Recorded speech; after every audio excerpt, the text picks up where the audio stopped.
guardan. Escuchamos detonaciones en la avenida Sucre. A 61-year-old woman was killed, 4 people wounded by gunfire at a polling site at the Western Caracas church in Venezuela Sunday. More than 7 million Venezuelans voted over the weekend in a referendum on their president's plan to rewrite the Constitution and consolidate government power. Today, opposition leaders are calling for more street protests and a strike later this week. Almost 100 people have died in demonstrations over the last 3 months in Venezuela. It's a story you need to hear about. Joining us to talk about it is Florida Congresswoman Ileana Ros-Lehtinen, who's leading an effort for sanctions and other measures to address this crisis in Caracas. She's with us live on Capitol Hill tonight. Congresswoman, thanks for being here. No, Brett, thank you. You're one of the few journalists focusing on this crisis of democracy in Venezuela. Thank you for this coverage. Well, thanks for being here. What your reaction to this weekend and what it means? It was so wonderful to see Venezuelans in record numbers in every corner of the world go out and say no to Maduro and say yes to democracy, to having free and fair elections, to having the Constitution being respected. And I was at one of the sites at the University of Miami Coral Gables Center, and it was just amazing. Venezuelans, after being stepped on by Hugo Chavez and now Nicolas Maduro, who's just as bad as Chavez, and having communism stuffed down their throat, they're saying yes to democracy. So I was just enthused watching them get so happy. But the fight is just beginning. As you pointed out, Brett, over 100 people have been killed by Maduro's thugs. Hundreds and hundreds are in jail, political prisoners. Thousands have been injured in these street demonstrations.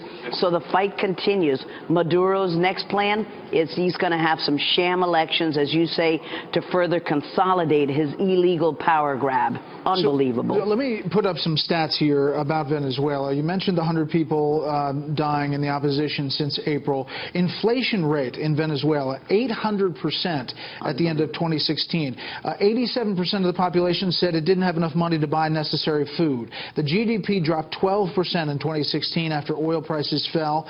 And then by 2017, the country has owed $140 billion to foreign creditors. What does that mean for somebody in the U.S. sitting on the couch that maybe Congresswoman hasn't really been paying attention to this or has been inundated with other stories? Well, that's why I'm so glad that you're covering this story.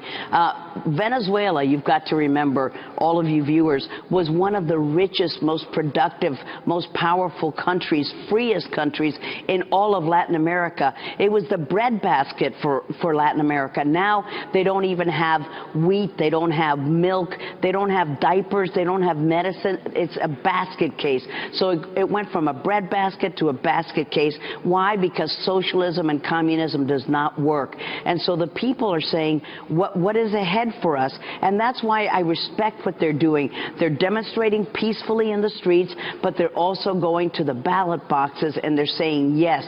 So they're doing everything. Now it's up to us in the United States to sanction those human rights abusers in Venezuela and say, I know you like to come to Disney World and visit Mickey Mouse. Well, guess what? If you trample on people's human rights, you're not going to be able to come to the U.S. We're going to freeze your bank accounts. We're going to confiscate your luxury condos and your yachts.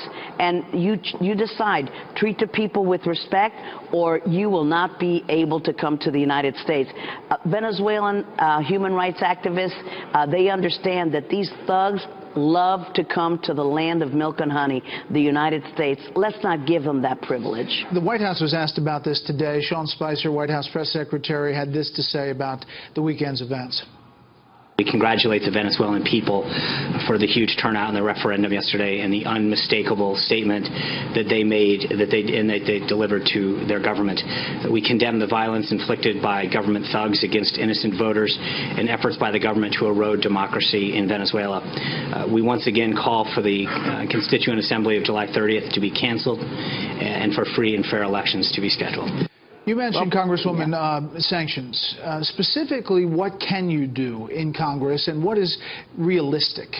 Well, I think President Trump has taken the correct approach. He's already put on the sanctions list of the members of the Supreme Court, the Venezuelan Supreme Court, who illegally have been placing these human rights activists and peaceful protesters in jail. And so what Maduro did is he cynically moved one of the greatest opposition leaders, Leopoldo Lopez, from a military jail where he should have never been there for 3 years. Over 3 years he's been rotting in jail, and he put him under house arrest.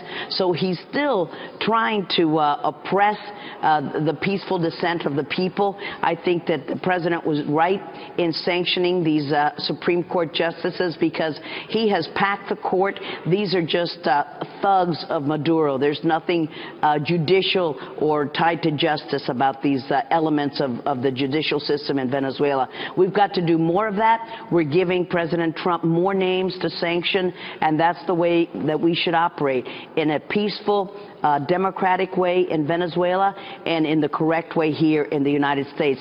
Coming to the United States is a privilege. It's not a right. We should not allow people who violate human rights to come into our country. Venezuela was 3.1% of the world's oil production last year, a 10th largest producer last year. Economically, how does this affect the U.S. potentially as that kind of devolves and that government really has some questions about its survival? Well, we should not continue to buy oil from Nicolás Maduro. The United States, thankfully, is becoming more energy independent every day. We don't have to rely on the thugs of the world who before had us over a barrel. We are making our own energy. We shouldn't buy from all these terrible countries who use the money to oppress their own people. Let's make our own energy, and let's tell Nicolás Maduro, you give it away to the thugs in Cuba or Nicaragua, whatever you want to do, but we're not going to buy from you anymore. Last thing, short answer, Congresswoman. Give me a worst case scenario and give me a best case scenario when it comes to Venezuela. Worst case scenario, Maduro continues his power grab, jails all the human rights activists after his fake election at the end of this month, and continues to oppress the Venezuelan people, and they'll be starting to come in droves. They don't want to live there. There's no future for them there. We don't want that. We want them to stay in their country, in a free and democratic country. They deserve that. And that's the best case scenario, a quick change. That's the best case. Absolutely. Congresswoman, thank you so much for your time. Thank you.